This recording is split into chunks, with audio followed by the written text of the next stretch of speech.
Lần nhiều cơ thôi không phải lưới nó cái cảm nhá Câu mời nhá. Tháng nay là cái sinh nhật là anh nhá. Tất cả cái này chắc là ngày tuổi nó rất là hai lưu cho ra xí sơ tổ chức ngày bao nhiêu thì ngày đó.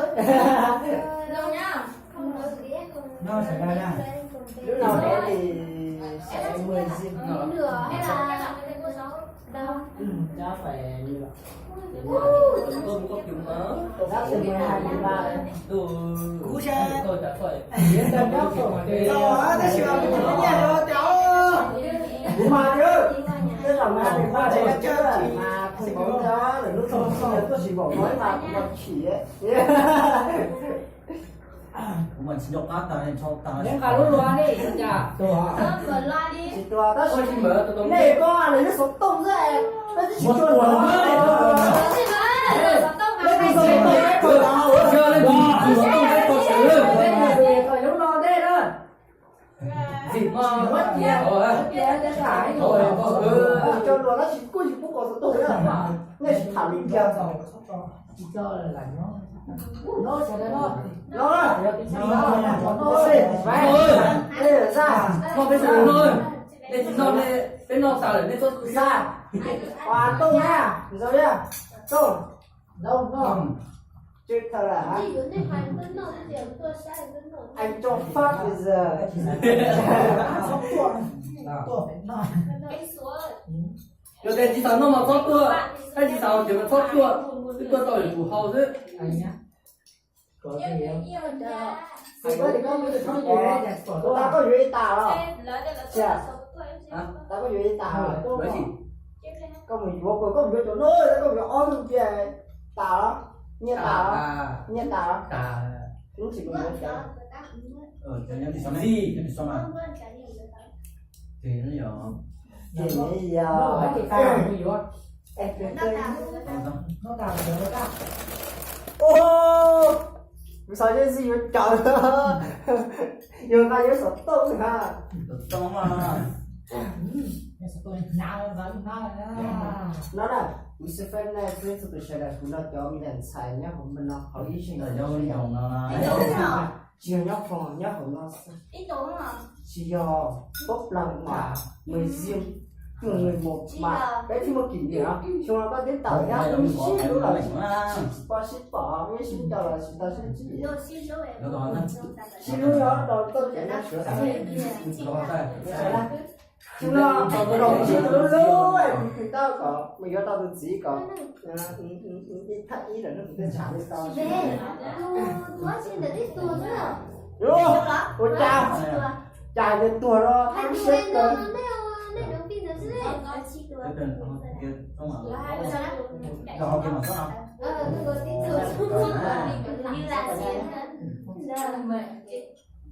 như là sai chỗ này hầu sao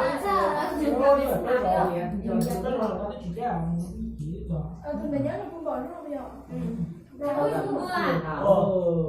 tốt sao đây tao đây một tông cơ Em chị lại luôn đã chạm nó đã chứ nó mà. chặt cũng to Chị cho nó ăn lấy mà ca đây là đá mà có người cho nên nào chứ cái là cái to là nó nó sẽ nó sẽ nó con mãi chỉ mà sọ không chừng chứ bây giờ nó là sọ tay nó lớn sẽ lên dùng đó nó đây sao nó đây mùa đấy nhở buồn đấy à vậy có tao nào giao lưu nhỉ chẳng biết gì có đúng giống nó ơ bây giờ nó nó kiểu to cái đúng giống sai rồi đúng là chế gì á gì á có bao giờ bây giờ là cứ phải nói chuyện nó trò là gì mà chuột Cái cây xuống xong đi.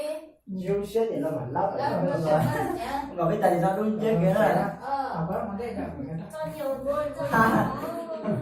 Bây giờ cũng hao à. học có đâu giờ có học để làm gì ta nó bây giờ nó đây bây giờ là phải làm gì nó đây Vai là tao nha, con chính là lỡ xí bé rồi lý do nè lý do chính đó là để nó giờ để cho tập bé là để đó anh mình luôn có bé tập sinh hoạt mình chơi để bé tập để sao chứ chơi lỡ lỡ đất con để con chứ lỡ nữa chơi con chơi để mà đường tàu con phải đi sao nữa được được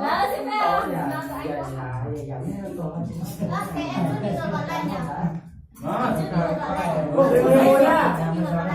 Người một nha. Anh không chữa em. Anh muốn uống cùng em một mình á. Thì một khi anh sẽ về kia. Bây giờ anh về thì người một. Thì kìa. Đó nhưng mà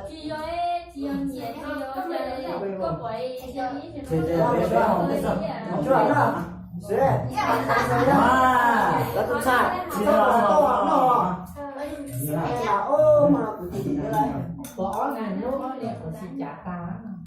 Luôn luôn là thích chế đấy. sai họ thay sai và con á cái ta muốn gì sao bỏ con nên nút quên rồi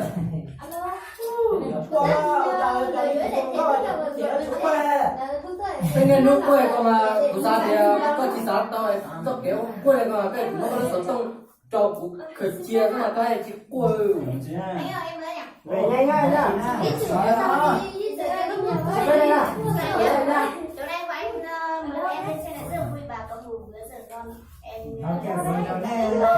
Tất cả luôn thầy Phúc và sẽ rất biết theo con đường của mình tiếp theo là tốt nghiệp.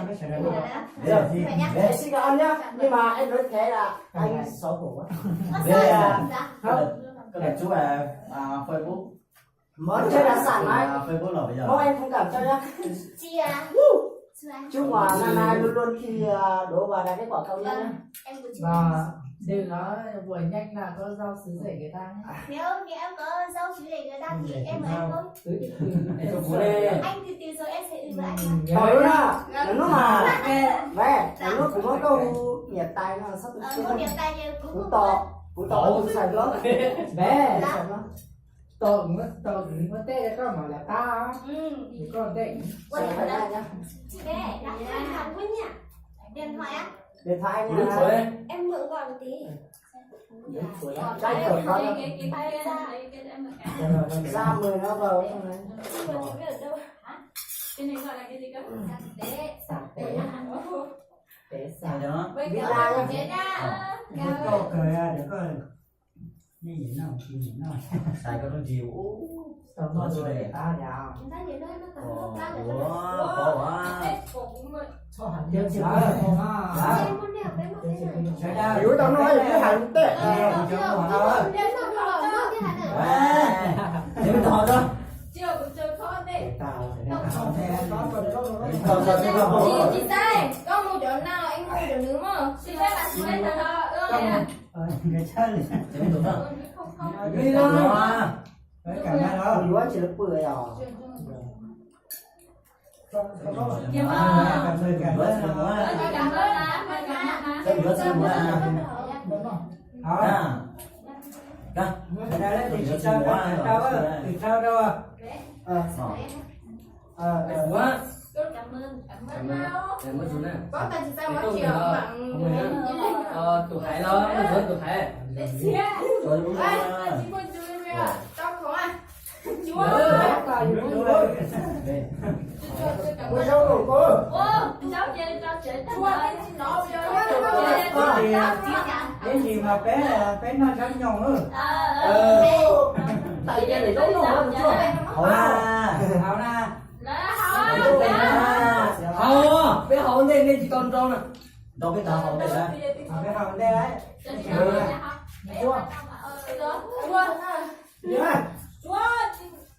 không mà nó cái bé này màu con thì hậu bé cái hậu ta bé trâu nó sao thì bé ta hậu nó Sao phải nhá. lúc lần này sao mà của lần nào này sai nhá giờ tôi đầu đập mà tôi trống năm giờ à sao à chúa ơi chặt tôi Chưa. ô Kia đưa cho anh mua rượu. mắt con khá cái thả sư thả tiếng đến đâu ta là à chị đến đâu ta thì Tao muốn con mà. tụi mua con này Tao muốn đâu ta ồ nó ta Yêu Đấy, của em đây này. Lúc đấy chị mới cho 100 chứ. chỉ sẽ là thời gian cũng một sẽ tay sao một tay sẽ đi ăn toàn không nói chứ. Uống thôi mà. Con tao mà. để không lấy Không một được cả đó ha chị tao á. Sai ơi, đừng có quên đi nhá. Thế nó ra. Không, không có tớ đi. Quên xuống đây. Mua được vào nước sao? Đúng rồi. Anh rồi, mày đi đéo rủ nó này. Mày nhớ mặt tao nhá. Rồi ơi. Ô, được Nhớ rồi. nhớ tao nhớ tao. Ủa đấy, đi rồi, đi bảo đi rồi. Đấy cái cháu nào không dưng bảo chị ca đồ đấy cái phải có đồ hết cái gì Nào, chụp cái nào. Đủ chụp cái đây. tất cả phải dùng nó Sáng nào, cho lâu chỉ nào. cái này Lâu chỉ nào. không phải Lâu đấy đi. Lâu được chỉ nào tháo con ngoài. lên đi không phải nhá sẽ đúng rồi không bao gì bao Không bảo. đó trai nó sẽ ở cái xéo trai bên gì có chúa mất cho sớ rồi đi có chúng ta Nó chỉ cái nhỏ. phải á có trời nó là Nó bé. cái cả cái đấy thì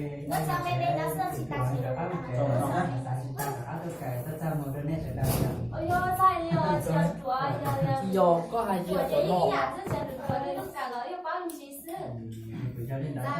nó nhớ phải có trả lại đây của chị nữa tao ra cái bảo nè chỉ có để tôi sang một đơn nè ôi cho sai được giờ tôi tập ăn lợi ý à rồi cái nào là lúc đến á lúc tới sẽ phải đến tụi tao làm ra nè bây giờ cái này chỉ cho cái này cái ý là nó quá Bữa sáng. cái học ít lên đó Bữa sáng.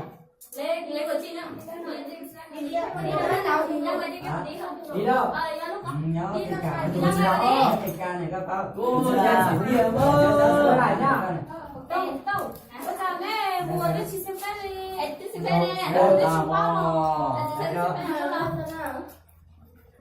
đó lỡ giá thì sẽ chúng ta giờ có đừng có chú mày giàu nào nữa Anh mua một tí ở đâu Đây là một lớp cuối để giàu này có ra lỡ này á nè có chỉ á này chỉ nó cũng Đúng rồi, con gái cái này. Chẳng biết bắt đầu chị sẽ như thế nào ấy Không là thế nào? lấy đi sao đó cái dụng của nó rồi khó cho mua nào đâu lớn nữa cho nó rồi xin bên này là Nói.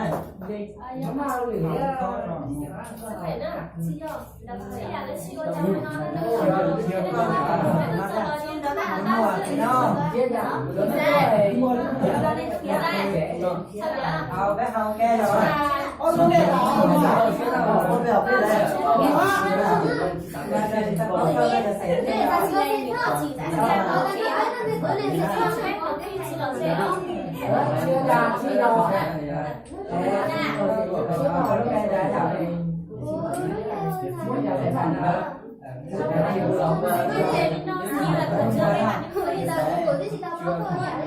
Mấy có cả lấy chưa là giờ lấy trả nè chồng. chỉ cho đấy Dù nó có chuyện không thể khi nó có chuyện không kỳ là nó có chuyện gì đây đấy. rồi nè cho nên cái là họ ra giờ chắc ăn Ô, nhớ. Ô, sao nó thể à? tỷ lệ ba này Ô, sao nó có đâu. em chia rồi mà chia đâu Mới nói đây. sao em mua chị tơ sồn thầu có lò chia chia chia chia đó chia lên tàu lưới đất cho thế có yêu số tròn cái ruộng cái số và tẩy cho cái vô ấy gì đâu anh xuống cấp đi xuống Anh số. Ôi ơi, nói tiếng của con ruột tôi, con trên để của lúc cha để sau thế chỉ con một con lửa thiên không cừ. rồi thì đừng dùng mua luôn đi chứ mua đây lỡ chắc cá nó bỏ thì nó khó đeo được mua Ừ, cho con. đê đây đó nó chào con đây đâu Ôi, nó chào chúa. anh xuống mất nhiều đấy Ông bà mua hao tại để thì tao tao cái xuân chế cho này là ta này tao ra Thôi chị đó là chị phải có lần này có không? sao đâu có toàn cái này Ăn nhá. ô đâu coi ra ô đâu coi ra thì cái cái sói này nhà lò cái sói kia này lò giờ có ai đấy không nó Ở trong đó. Sao sao liệu? làm ra chế đó chế đi ô chế na chế sao có một trò này rồi đó đây thì có giá đấy nhưng mà nó có giá là có giá à Như giờ này. Dạ. Rồi. Ôi đấy là mua Nhá. lên thì có giá Ôi con này con này này trở nào Mấy cô nhà em dùng cơ hở. Chị nhà bé là chi cá. Vô vô mình vô cái em nhìn này ta đây giờ cái chỗ máu rồi để chỉ với chị tao rất là Chưa anh để sửa từ anh chi kháo rồi anh được biết kiểu anh chi hát anh phải em sửa. rồi có thể vô có xây bây giờ Sinh 16 tháng 2 năm 1999.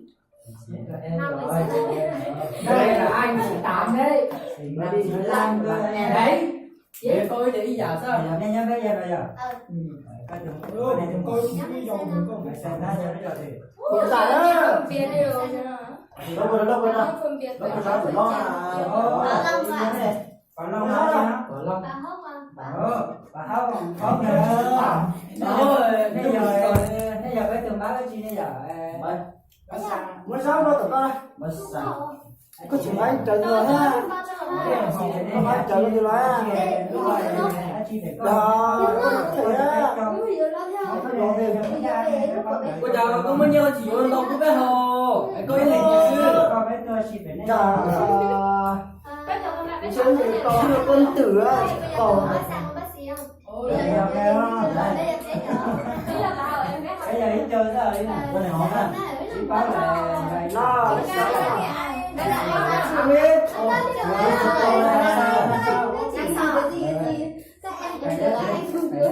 ăn đi làm đi không nhớ không sao thì tốt nghiệp để làm thi đạt cái của công nhất có này xong rồi cái quan trọng là không được tiền bên trái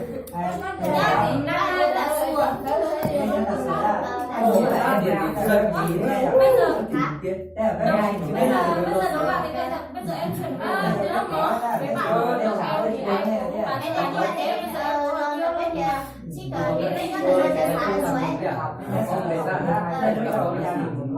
vô nhưng mà nhà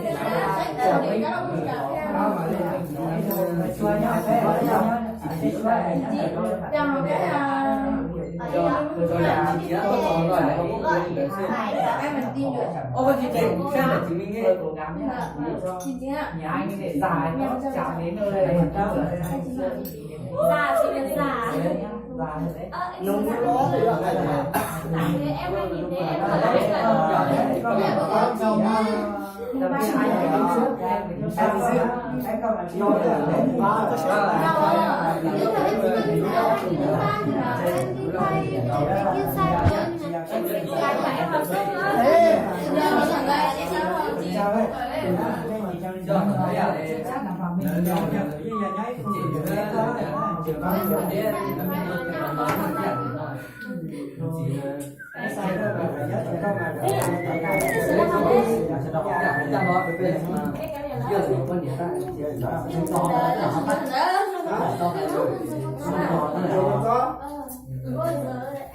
Có chị đã có con không?